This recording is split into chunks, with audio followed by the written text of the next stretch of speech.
outbreak of the virus has broken the back of several businesses. Consumers are in hiding. Demand is down to a trickle.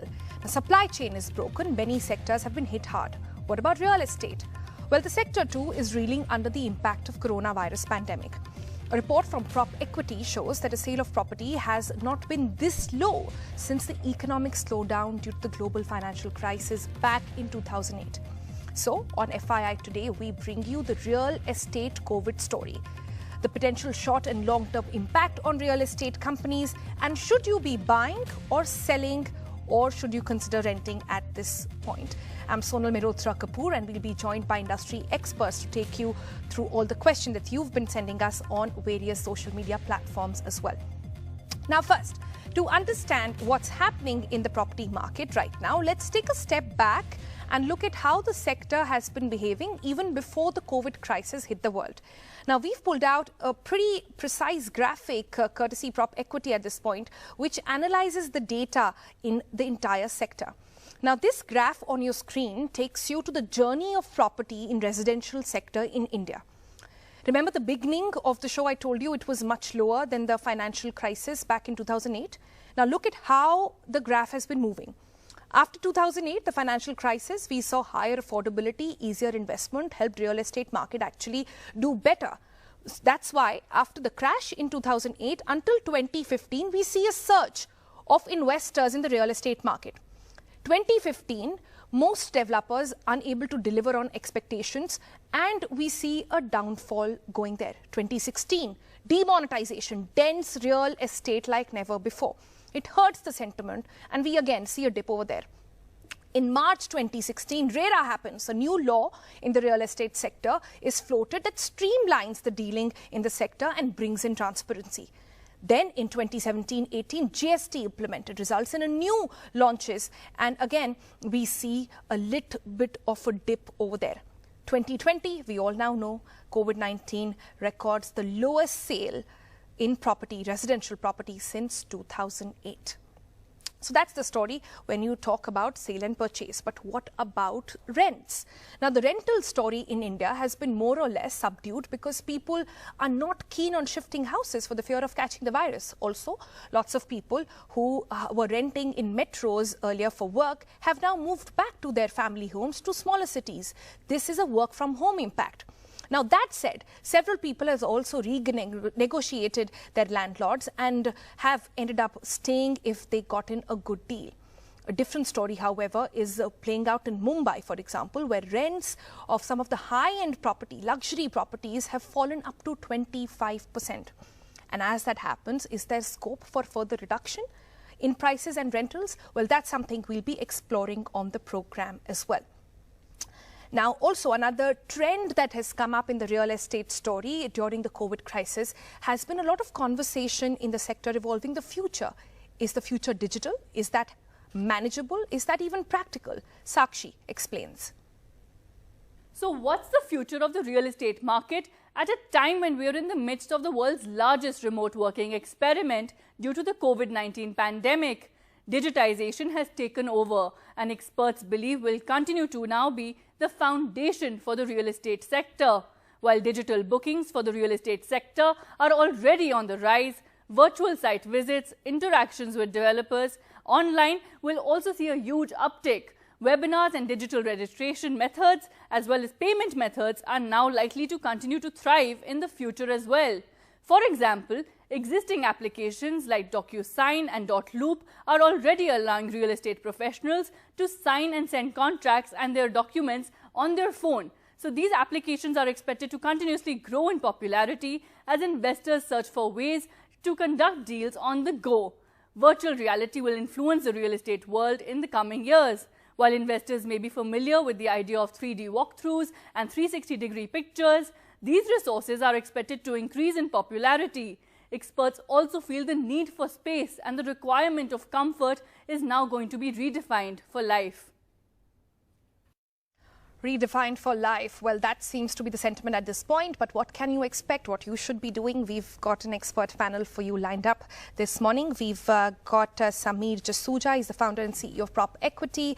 We've got Dr. Niranjan Hiranandani. He's the president of National Real Estate Development Council, noted name in the industry. Anuj Puri, chairman of Anurag Properties. Uddhav Podar, he is the MD of Urban Square, the Bhumika Realty Private Limited as well.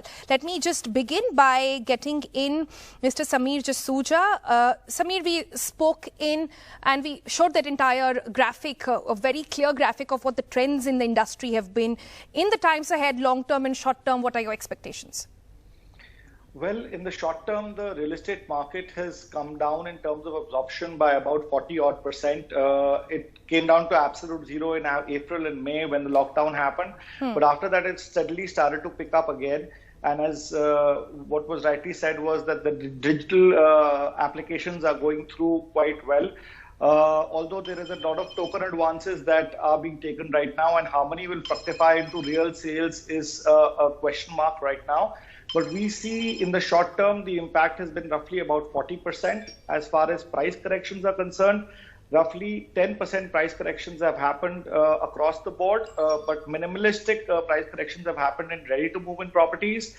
Developers who are category B developers who are finding it very tough to sell their projects, they are finding it's much more difficult for them to go out there and sell right now. But category A developers are doing extremely well, and they're taking full advantage of the consolidation that has happened, the digitization that is happening, and they are passing on good schemes, especially with respect to payment plans, where you can have 80-20 payment plan or a 30-30-40 payment plan, where most of the payments are back-ended when the project comes to fruition, when the project gets ready, so that there's no pressure on the customer. Right. But I think the worst is really behind us now, and going forward, this is probably one of the best times to buy because one was not expecting, we had all expected the real estate had bottomed out, but that didn't happen.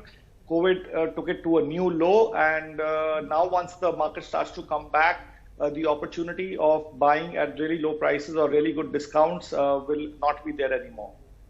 All right. Dr. Hiranandani, do you also believe that the worst is behind us? Oh, yes, I do believe. I agree with Sameer completely that his analysis of the situation is perfect. And I do believe that the green shoots are already there on the ground. So we have had extremely good sales in the last 3-4 weeks. And this is compounded, benefit has compounded because the migrant laborers have returned. Interest rates have remained subdued at 6.9%. And of course, there's a 3% subvention in the case of affordable housing. And banks are ready to lend today, which was little hesitant in months of April and May because they weren't very sure as to what the situation was. We do also see that Maharashtra government has reduced the stamp duty rate from 1st October, which is today, from 5% to 2%. So I think you will see a huge spurts of sales taking place in the Mumbai, Maharashtra region. And definitely all this is taking a compound to do it. Again, I would reiterate what Sameer said. The ready-to-move-in properties are going like hotcakes. And we do find that people want good quality of life, good construction, and they want to move into houses where they are more comfortable. Earlier, it was just a shelter. Today, it's a lifestyle. They want to move in because many of them have started working from home, and they do see the benefits of a good quality lifestyle, townships with all the attendant benefits within it, including hospitals, schools, and other things, neighborhood, retail, and all the other facilities being there. So green shoots are definitely taking place. So I agree with Sameer completely that the market has turned for the better. And yes, of course, there are people and projects which are stuck. And those are the ones we are worried about because many people have invested in them, and we are trying to find out avenues by which they will also get into the completion mode. And that's a worry because lots of people have invested into those plants. But I am seeing the markets turning completely in the last 4 weeks. And there are green shoot signs that it will improve further as the season comes about. Your statement also showed very clearly that there were 4 or 5 reasons in the last 3 years why these setbacks took place in the real estate. And because of that, new starts did not take place. So we will see housing starts in 2021, which will take place. And this will also add a thing into it where people will start buying it. But I agree. But hold on to the 2021 estimations just yet, because I'm getting lots of questions online. 2021, just for a moment, before we went on air with this show, we've got so many queries when it comes to properties, to specifically today's show, and lots of people writing in. One question that I've got repeatedly from on Instagram and Twitter of viewers of NDTV writing in, are they saying, is this the best time then to invest, or should they wait out and see till the starting of the next year, or say the end of next year? Can I take that question to Anuj Puri?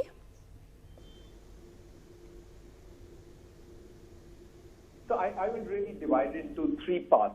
This question. The first is, are you an investor? Because you use the word invest, then perhaps it's not the best time.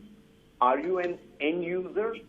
I definitely think it is the best time. And, I heard Niranjan speak and Samir. And, clearly residential is becoming like a social security subject. And, frankly, we all have been surprised with the positive movement that has happened.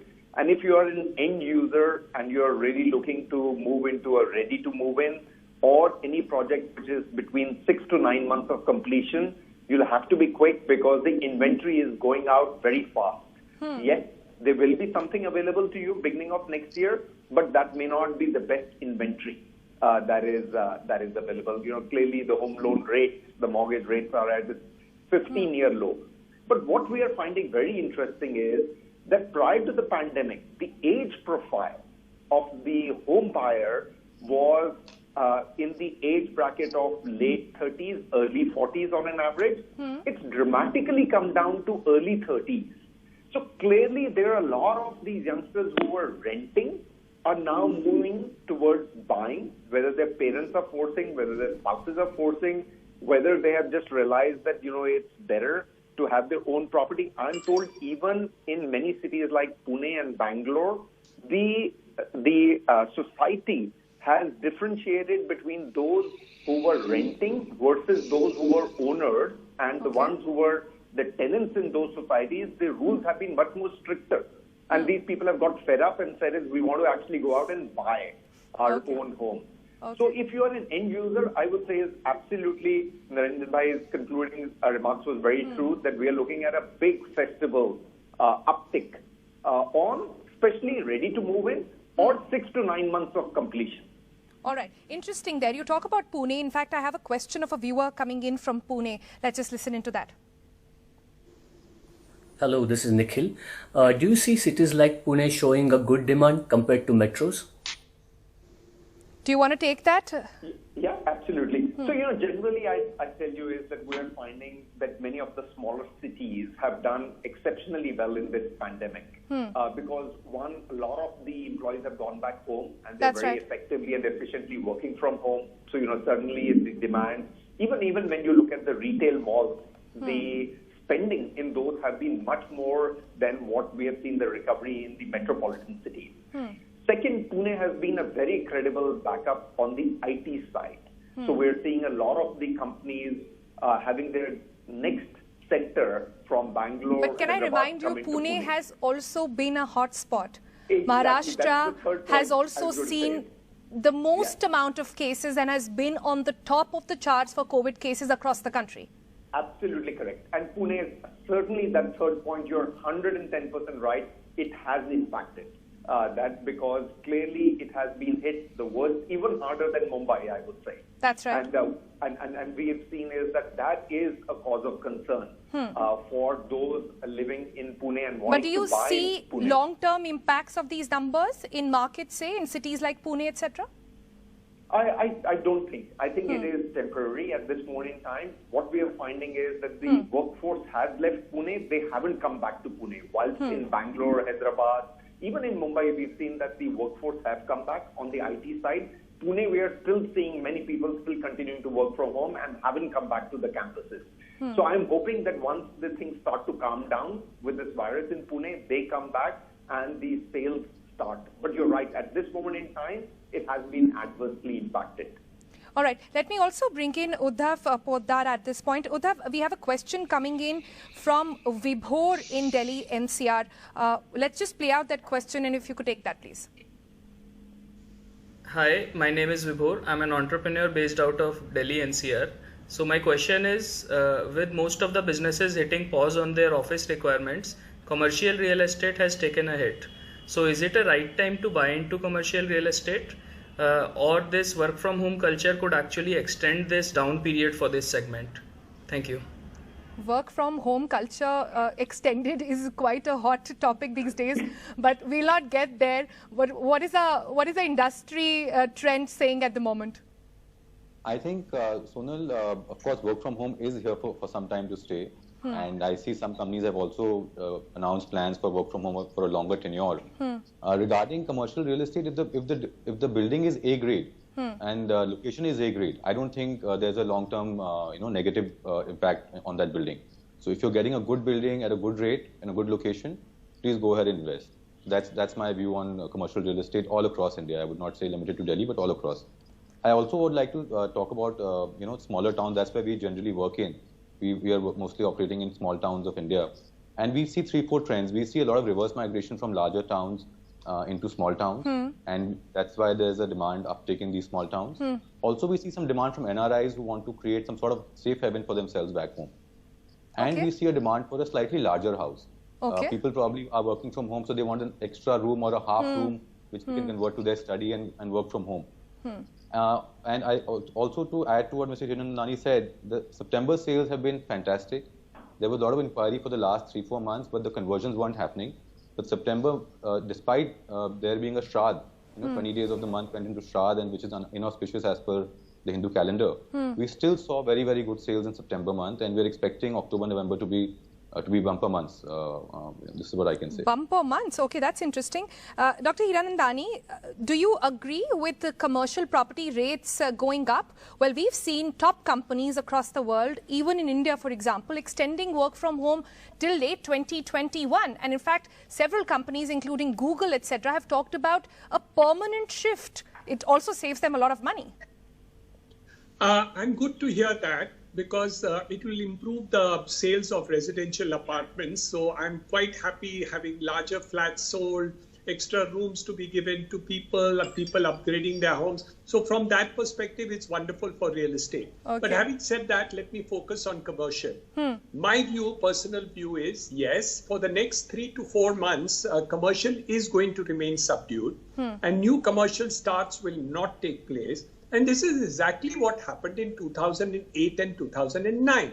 So what happened was commercial real estate was not started because of the Lehman crisis, the world financial crisis. And in the next 2 years, the supply of commercial got limited. This is exactly what is happening now. And people are hesitant to start new commercial premises. So 1 year from today, 2 years from today, as GDP goes back from a negative of 5% to a positive of 5%, that requirement of commercial will go up again. And because lots of people have not started commercial and they will be less ready to move in properties, commercial will boom again. So I, for one, are continuing to construct commercial real estate because I do believe 1 year from today, the market economy should come back. I do believe in the Indian economy. And I do think it will come back, but it won't come back in the year 2020 because that's what you're focusing on. But 2021 end or maybe early 2022, you will get a boom in commercial also as the economy gets back into it. The Prime Minister focuses on his $5 trillion economy and investments go up and shoot into the marketplace. But you're right. On one point, there is a question mark. To what extent are the companies going to allow work from home and what is it going to be there? So there may be a shift from, let's say 20-25% of the people working who are today working in the offices to permanently work from home, which is not bad for real estate because ultimately the residential will grow proportionately. But we have a contrarian view from Wipro. Wipro has given an analysis which has now been published, and I just read it a few days ago, that the efficiency of the work done by people staying at home is less than 50% of what they were doing in the offices. And if that is a correct interpretation of that, then the work from home is going to be very, very limited to those people where efficiencies can be monitored. Well, there are also reports which talk about the mental health impact of work from home, and we've done an entire episode on that as well. So like I said, the jury is out. It is perhaps a little too early to conclude on where we are going in the work from home journey. It will all really depend on how long the virus actually stays and how soon we can have the vaccine. But let me bring in Anuj Puri one more time. Anuj, so much, is there a trend here? You know, we just did an episode a couple of weeks ago on how there is now a flooding of demat accounts. Younger people, you talked about younger people investing in companies. We saw younger people investing in demat accounts, jumping into share markets. So what is this trend telling us about where people are putting in their money? So it is interesting. Clearly we've not seen as much inquiries come in from the younger people on buying real estate. So, maybe this was the money that they had actually kept it aside on fixed deposit or mutual funds. Maybe it is that their parents are lending it to them at this moment in time. But clearly the trend has been hugely positive on these youngsters buying homes. Maybe it's also that, it is the home loan rates are at sort of sub 7%, which is what we had seen in 2006, that they are getting tempted to be able to do it. Maybe it is the social security. Maybe it is a reason for them to say, look, I have money today. I have a job today. Let me at least have this house over my head. I think certainly it is the older generation which is prevailing on the younger generation and saying, guys, in times like these, you need to have a social security. You need to have a physical asset. We don't have a social security concept in India from the government. Unlike in more mature markets, you have that. So clearly that bent of mind is starting to move on in with these younger guys. Again, I'm telling you, Sonal, I'm very surprised with this trend. If you had asked me this question in April, I would have said no. The real estate, certainly the residential sector is gone for at least a year and a half. Well, I actually agree with you because I've had a few phone calls coming in from parents as well. And we've been going around taking virtual tours of properties as well. So this is actually quite an issue and quite the topic at the moment. But I have to leave it there, gentlemen. Thank you so much. This was really enriching. And I hope we've been able to answer some of the questions of our viewers as well. You can continue to write into us at FII on Twitter, on Instagram, on other portals if you have certain questions or other issues that you want us to pick up. For the moment, thank you for watching. We'll see you again 11:30 on weekdays.